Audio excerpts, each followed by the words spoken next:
सभा के लोग, क्या लग रहा है कि इस तरीके की आज़ादी रहनी चाहिए? बिल्कुल नहीं रहनी चाहिए। सर कार्रवाई रहेगी जरूर। सर मिशनरीज को लेकर के किसी तरह का जिस तरह की शिकायतें आ रही हैं, आपको लगता है कि और दोनों विषय अभी जांच में है, जैसे ही 1-2 दिन में हम निष्कर्ष पे आते हैं तो पुनः उपस्थित हैं। सर महिला को नाम कान कटे हुए हैं, घटना संज्ञान में आई है और उसको ले भी लिया है जांच में। अभी थोड़ी देर में वो पूरा डिटेल आ रहा है, अभी बोलना थोड़ा जल्दी हो जाएगा। सर वायरल हो रहा है। वो गलत है, उन्होंने जिस तरह का बयान दिया है वो सीता माता वाला कह रहे हैं, बहुत निंदनीय है वो, और इस तरह से इन्हें नहीं बोलना चाहिए।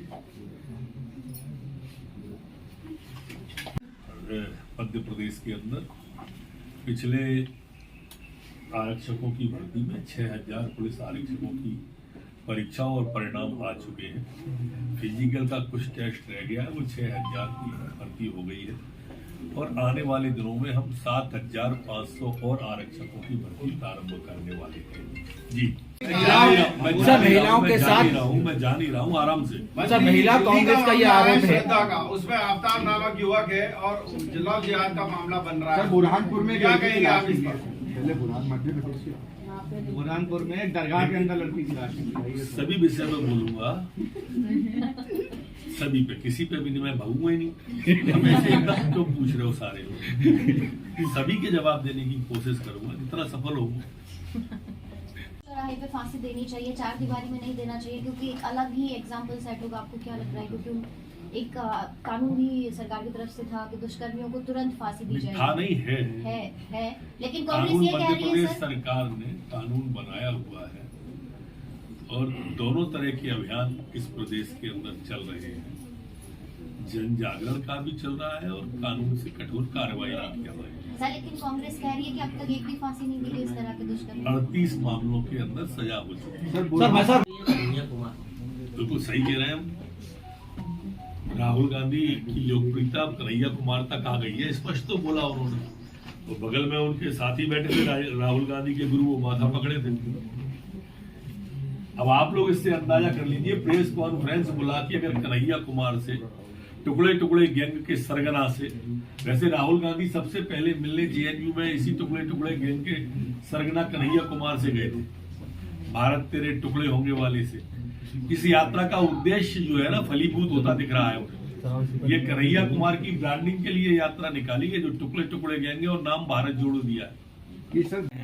और 23 तारीख को गुजरात चले जाएंगे, 22 तारीख को, और योगेंद्र यादव से हमारी बात भी हुई तो उन्होंने कहा कि गुजरात चुनाव तो हम हारने वाले हैं, और उसके बाद भी राहुल गांधी वहां प्रचार पर पहुंच रहे हैं बीच यात्रा छोड़कर। देखो राहुल गांधी जी, मैंने अभी जैसे बोला था, बहुमत हमको मिलने वाला था, वो जाएंगे तो 2/3 पे पहुंच जाएंगे। जितना भाजपा को योगेंद्र यादव जी उनकी पदयात्रा में साथ चल के आ रहे हैं, तो उन्होंने विद्युता का पैरामीटर भी लगाया होगा ना उनमें। सर दमोह में आफ्ताब नामक आरोपी है। इसी से जुड़ा हुआ सवाल है। नेता प्रतिपक्ष ने ये कहा है कि बीजेपी से अगर कोई विधायक उनके संपर्क में भी होगा तो लिया नहीं जाएगा क्योंकि बिकाऊ पार्टी है, और ये भी कहा है कि हमारे यहाँ के कोई भी विधायक टच में नहीं है और ये सिर्फ झूठे वादे बीजेपी की तरफ से किए जा रहे हैं। अरे भाई, शुरुआत किसने की थी संपर्क की? कमलनाथ जी ने।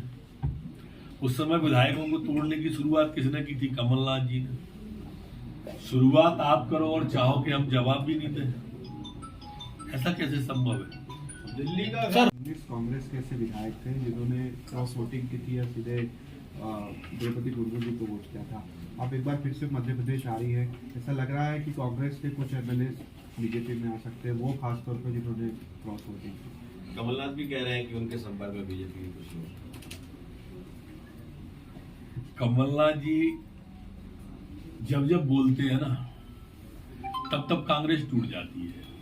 बोलते हमेशा वो यही है कि विधायक भाजपा के उनके संपर्क में। जब सबसे पहली बार उन्होंने ऐसा किया, प्रेस कॉन्फ्रेंस में बिठाला, तो सरकार चली गई। उसके बाद में उन्होंने उपचुनाव के समय में ऐसा बोला था, तो उपचुनाव में पूरी पार्टी बैठ गई। फिर अभी राष्ट्रपति चुनाव के पहले बोला था तो 17 विधायकों ने क्रॉस वोटिंग कर दी। मुझे लगता है कि राहुल बाबा और कमलनाथ जी कांग्रेस की सुपारी लिए हुए हैं। ये निपटा के ही मानेंगे कांग्रेस को। सर दिल्ली प्रदेश की सर, कानून व्यवस्था को महिला लेकर सवाल उठ रहे हैं, कमलनाथ जी भी कह रहे हैं, और अब महिला कांग्रेस प्रदेश भर में प्रदर्शन करने वाली है। सीधा आरोप है गृह विभाग जो है वो नाकाम है अपराध को रोकने में। कानून व्यवस्था कमलनाथ जी कह रहे हैं, बिगाड़ी किसने कानून व्यवस्था? अभी इंदौर में काय के लिए गए थे कानून व्यवस्था बिगाड़ने के लिए? आप खालसा कॉलेज में गए, कानून व्यवस्था को बिगाड़ के वापस आ गए। धार्मिक स्थान को तो कम से कम राजनीतिक अखाड़ा नहीं बनाना चाहिए उन्हें,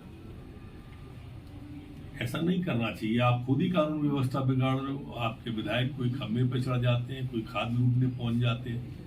ये सारे विधायकगण करके आ रहे हैं, इनको नियंत्रण में कमलनाथ जी के अब ये लोग बचे नहीं हैं। सर महिला को पिछले 24 घंटे में कोरोना के 3 नए प्रकरण संपूर्ण प्रदेश में आए, 8 लोग स्वस्थ होकर अपने अपने घरों की ओर गंतव्य की ओर गए। संपूर्ण प्रदेश में एक्टिव केस 37 कोरोना के वर्तमान में है। जो सैंपल कलेक्शन पिछले 24 घंटे में हुआ है वो 1596 लोगों का सैंपल कलेक्शन पिछले 24 घंटे में हुआ है। संक्रमण दर जो वर्तमान में मध्य प्रदेश में है वो 0.10 प्रदेश की संक्रमण दर है, जबकि रिकवरी दर संपूर्ण प्रदेश की 98.7 पर स्थिर बनी हुई है। पिछले 24 घंटे में कोई भी पुलिसकर्मी संक्रमित नहीं हुआ है, ना ही पुलिसकर्मियों का कोई केस प्रचलित में है।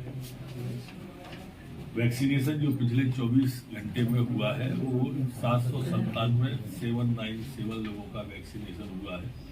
आज तक जो पूरा मध्य प्रदेश में कुल वैक्सीनेशन हुआ है वो 13,36,36,448 लोगों का वैक्सीनेशन हुआ है।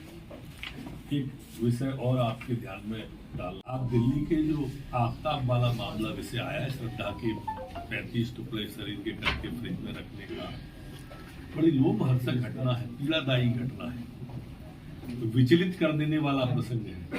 इतने विचलित होने प्रसंग पर भी आपने कहीं आफ्ताब की निंदा करते हुए, उस कृत्य की निंदा करते हुए राहुल गांधी जी का बयान पढ़ा, ट्वीट पढ़ा, प्रियंका जी का बयान पढ़ा, केजरीवाल जी का बयान पढ़ा, सोनिया जी का पढ़ा, खड़गे जी का पढ़ा। आप अंदाज कर लीजिए कि ये अवार्ड वापसी गैंग इस पर कुछ बोली क्या? नहीं। जो असहिष्णु गैंग थी एक पहले, वो कहीं बोली क्या? ऐसे विषयों पर ये बोलते ही नहीं मिलेंगे और बड़े क्रूरता के साथ में उसकी हत्या की है। ऐसे हत्यारों को तो जल्द से जल्द फांसी होना चाहिए। देखने गए थे तो धर्मांतरण की शिकायत करने पर FIR दर्ज। सर, इसके पहले रायसेन में भी आ चुका है, कई जगहों पर लगातार मामले सामने आ रहे हैं। क्यों हो रहा है सर पुलिस? आदरणीय प्रियंका कानूनगो जी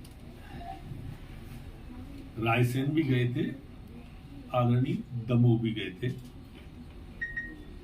रायसेन के गोहरगंज में जो शिशु विरोधी केंद्र है उसको एक NGO चलाता है, उससे जुड़ा विषय है ये विषय जांच में लिया गया है।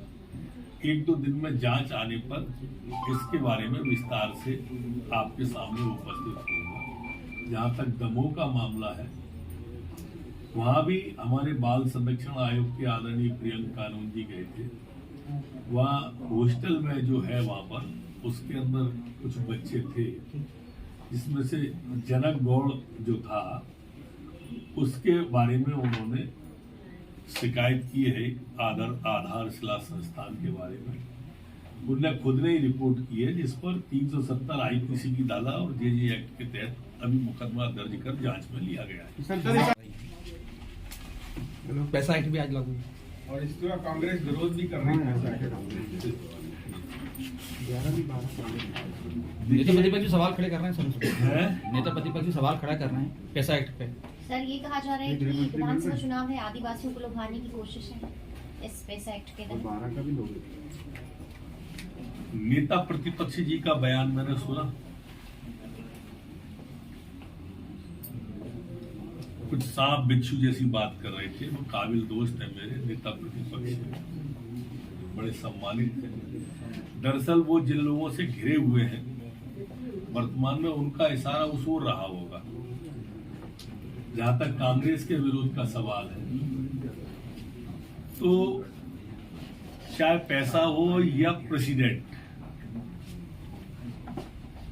राष्ट्रपति जी के चुनाव में कांग्रेस ने विरोध किया क्योंकि वो जनजातीय वर्ग से आती थी, देश का सर्वोच्च पद उन्हें मिल रहा था, विरोध कर दिया। पैसा एक्ट का विरोध कर रही कांग्रेस, कमलनाथ जी, अब इनको ये नहीं मालूम कि जनजातीय वर्ग के वोटों से ही जीते हैं ये अभी तक, और अब इनके चिरंजीव हैं, उन्हीं के वोटों पर हैं, क्यों विरोध कर रहे हैं? आप एक काम ऐसा नहीं बता सकते कि जिसका ये समर्थन करते हो। हर बात का विरोध करते हैं, अच्छी का भी और बुरे का भी, और यही कारण है कि कभी पिछले 20 साल में इन्हें हमसे ज्यादा वोट नहीं मिले। 20 साल हो गए। जल, जंगल, जमीन और संसाधनों पर ग्राम सभाओं का अगर हक मिल जाता है तो ये प्रसन्नता की बात है, और इसलिए स्वाभाविक रूप से आज का दिन गौरव का दिन है। महामहिम राष्ट्रपति जी हम सब के बीच में आ रही, मध्य प्रदेश में आ रही, पूरा प्रदेश उनके स्वागत को आतुर है।